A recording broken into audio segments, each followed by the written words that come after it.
the stick mobility series. This covers all of your bases, doesn't take very much time, and it's just one of my longtime favorite series, both with my clients and for myself. Now, if you have the option to take your shoes off, go ahead and do so, and roll this guy over your foot, one at a time. You can work that outside edge, inside edge, up by your toes, by your heel, 15, 20-ish seconds, and then switch feet. Next, take this to your right here, your neck. Side of your neck in particular tends to be a little extra crunchy.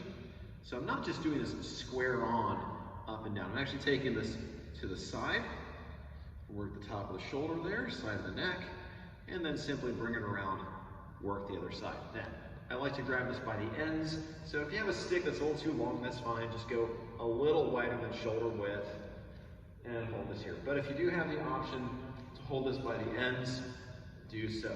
You notice that I am staying, keeping my axis, so I'm not going, way out here. I'm staying nice and tall. And as I finish that stretch, I get this, or as I finish that rotation, I get a really nice shoulder stretch. So I'm not trying to twist my spine. Generally speaking, my hips and shoulders stay together. There's only a slight bit of separation there. So 5 to 10 of those per side. Then diagonally, so start here square, bring this up, back, and right. Big chest and shoulder stretch all the way down here, and then up, back, and left. And again, usually 5 to 10 of those per side. Here's the side angle. And again, I'm not trying to twist my lower back. Just loosening up. Then the swimmer stretch. Take this guy back behind you, palms facing forward. You do not want to pop your belly out here. You actually want to tuck the hips slightly, ribs closed. So you're getting a really good chest and shoulder stretch right there. And then simply straighten your arms out. Take that up and over. You can move a little bit side to side if you like. Coming back up, and again, I'm not belly bowing out here. Keeping this pulled in nice and strong. Oh, that feels really good. Straighten it out.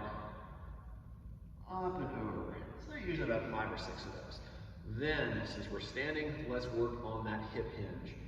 So, at first, if you need to, this is how I teach everyone the hip hinge.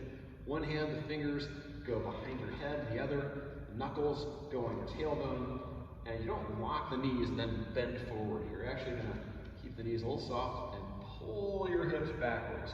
So in this case, I have lines on the floor. And I make sure that my hips pull back behind that line, and then I come on back up. So I'm grabbing the ground with my toes, I feel the hammies. Oh, that feels really good. And then to advance that, you can add in a windmill. So in this case, if I'm on a line, I do that same hinge, and then in this case, my left foot is forward, and I'm falling forward. I hinge back, drop that left elbow, and then up. I don't like to keep trying to find the different target each time. I like to keep the feet here. Just knock out about 5 or so of those, and then switch, hinge, and then 5 or so that way. But when in doubt, stick with the easier variation.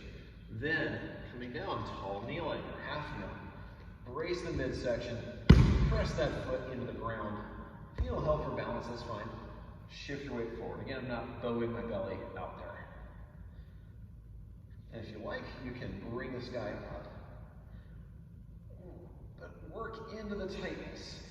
You never want to let things pop out of joint so that you feel like, hey, look, I'm getting further. Not necessarily the best way. Work into that tightness rather than around it. Oh, that's really good. And usually about 5 or so of those, and then switch legs. Then side lunges. So take this guy across your upper back. And at first you can do this with your feet planted. I'm going to shift my weight right. I'm going to kind of push this guy too. So I have this here.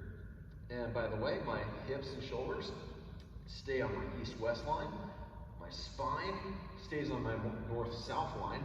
So I shift right and I drive everything back. I'm kind of sitting here between the legs. I'm not having my thigh squish up into my belt. And then come back to center. And then notice how I'm pulling it this way.